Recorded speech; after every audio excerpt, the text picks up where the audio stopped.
Okay, I'm back at Barn Elms for another day of coaching. I'll take you through some of the workouts that we did and showcase some of the drills and exercises and provide repetitions and sets on screen, so you'll be able to do the workout in a park or on a road, or if you're lucky enough on a track if you've got accessibility at the moment. The first athlete we're going to see is Karim. He's a T20 para-athlete who won the World Junior Championships for the long jump and has a best of 6 meters 70. 4, 3. We started off with some drills that teach posture, and this will hopefully cement itself in the more dynamic drills that follow. It's about learning the movements, feeling the movement. So after the balance and sprint posture, Karim moved on to walking through the takeoff action, swinging the thigh away from him whilst blocking it, and also the arms. The front arm, as I always say, at eye level. We then added in the foot strike movement. The foot must come back towards the body at takeoff. Now this needs to be automatic. You won't be able to actually do it when you're running flat out, but this will coordinate the movement and also create greater leg stiffness. We want it all to happen automatically.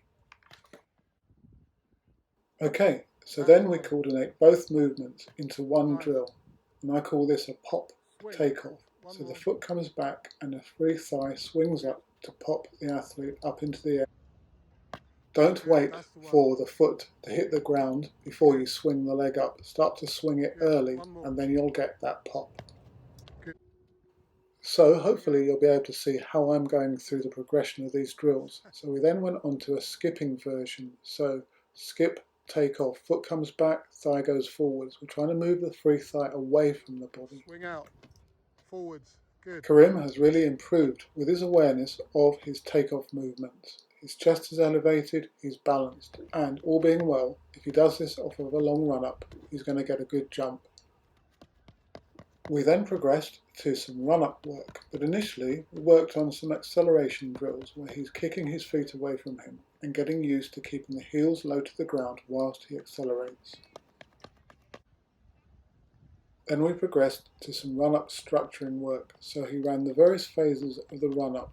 So first stage, which is acceleration, first and second stage, which is acceleration and coming up, and then 1, 2 and 3, acceleration, coming up and an attack.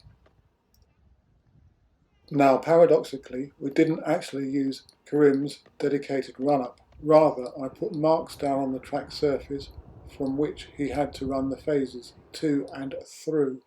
So I slightly extended some of the phases so he had to work slightly differently to feel the rhythm of the run-up. So why didn't we actually use his normal run-up? Well, it's all about teaching the athlete to learn how to distribute their effort and to apply force in the right places to construct an accurate run-up. As I've said many times in the other videos that I make, that run-up sprinting is different to 100-meter sprinting, for example. You need to be much more aware and controlled as you come into the board.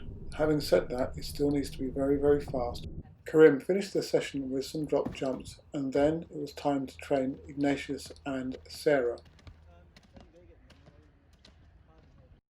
This session followed a broadly similar theme to the one I'd just done with Karim, but with slightly different takeoff drills, as you'll see. So landing here on the free leg with 3 steps in between. We'd initially started doing other drills similar to those that Karim had done, and then progressed to these more dynamic ones. We even tried to do the drill with 5 strides in between. Using 5 strides gives the athlete more time to set up the takeoff for each jump, and also of course generates more speed. And as we're not able to use the pits in the UK at the moment, it's getting closer to being able to actually jump without jumping into sand, if that makes sense. Then it was on to coordinating the swing leg and the dropping of the swing leg and the raising of the rear arm for the hitch kick technique. I described this drill in a previous video, so do check that one out. We concluded the session with some similar run-up structuring drills as I'd done previously with Karim, so working on the various phases of the run-up but over a longer distance.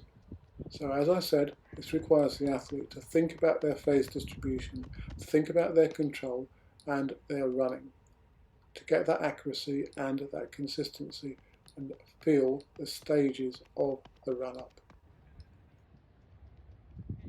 Extending the attack phase does make a difference, as both athletes commented.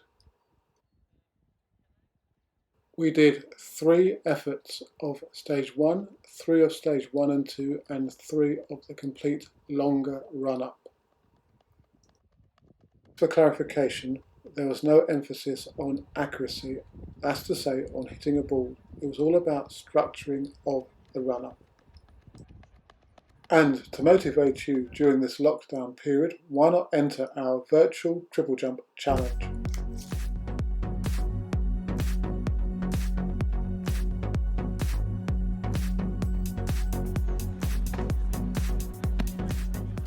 Let's see who's got the best standing triple jump.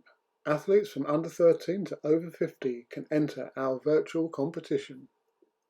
Film your jump and your distance and submit your entries online using various hashtags and social media. There's a challenge for both individuals and for clubs. You can submit 1 entry a week from the 2nd of June, and the competition closes at midnight on June the 23rd. NERF will provide prizes for the top performers each week and overall at the end of the 4 weeks. See below for full details of prizes and how to enter. As usual, thanks for watching, and do leave any comments you may have in the section below or through my other social media. And good luck with your training and stay safe.